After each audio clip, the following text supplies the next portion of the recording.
A lady once said to me, Coach, what if somebody comes for coaching or counseling and then all of a sudden they find out that they're not really sure about the relationship anymore? I mean, what then? What happens then? And I'm like, what exactly is your fear? And she was like, what if you now go there and then after all the years you've put in, the time you've put in, you now find out a thing or two that you're not very comfortable with? I think it is better somebody should just push through. And when you get there, whatever is, you just take it like that. And I could understand her point of view. Many people are actually afraid of what they're going to find in their relationships. They've invested so much time, money, energy, emotions. And then when they now come before a coach or a counselor and various areas are being unpacked and they find out things that they really would not really subscribe to as, against their values, they now start thinking, how am I going to put away all of that? Because in their own opinion, it's better they go in there in the marriage and then a few years down the line, it comes out and somehow, at least by that time I've married, especially in Africa where women are meant to see marriage as a thing of pride, a thing of success, a thing of an achievement. I always say that a healthy, peaceful, progressive, and successful marriage is an achievement because getting married is one thing. Actually being in there and having things work out in a way that brings peace to the home, brings growth, brings empathy, brings kindness, brings support, all those juicy things that make things work. That is when I call a marriage an achievement because if if everyone could do it, everyone would. But it doesn't always end up that way. So now back to what I was saying. People avoid these things.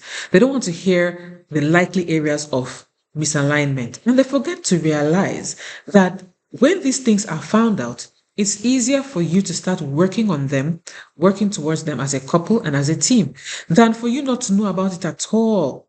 And it now surfaces. Another thing is people avoid this because they don't want that clarity to bring up something that forces them to take action, that forces them to take responsibility. So the avoidance now is them not wanting to know. So they don't have to say, yes, oh, this is it. Okay, I need to take action. But the thing you need to know is that clarity does not create the problem. Clarity only ends your ability to pretend the problem isn't there. Clarity does not create the problem. Clarity only ends your ability to pretend that the problem is not there. So sometimes people sense it. They know it's not going to go anywhere. They sense those things that it's off, but they really don't want to rock the boat. And there are those who actually know something is off and they come to meet a counselor or a coach. And by the time everything is analyzed, they're like, okay, they finally get the permission and the decision to move on. That now that is being seen from the lens of a third party who is neutral, who's professional, then that now gives them the final push to stepping away from such a relationship.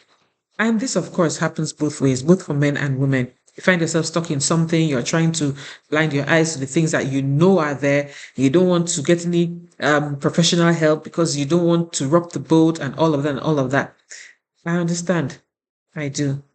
But end of the day, 20, 40, 60, 80 years. 80 years, that's a long time. Let's say 40 to 60 years is a very long time to stay with somebody who you do not have the conviction and the commitment to wanting to make it work. So if you think you need that conversation, you need to discuss about your relationship, you need to discuss about your upcoming marriage, you need to really check, am I going in with the clear understanding of what I'm going in there for? Then it's better you book a session. It's better you talk to someone. It's better you assess where you are, assess what you need to do differently, what you can do better, and how you can work together as a team to work on areas that there might be misalignments. I always say, you don't have a love problem, you have a clarity problem. I'm Jo-Jean Imoh-Ita, your relationship clarity strategist. I help singles to choose partners from a place of clarity and not confusion. Oh, I forgot.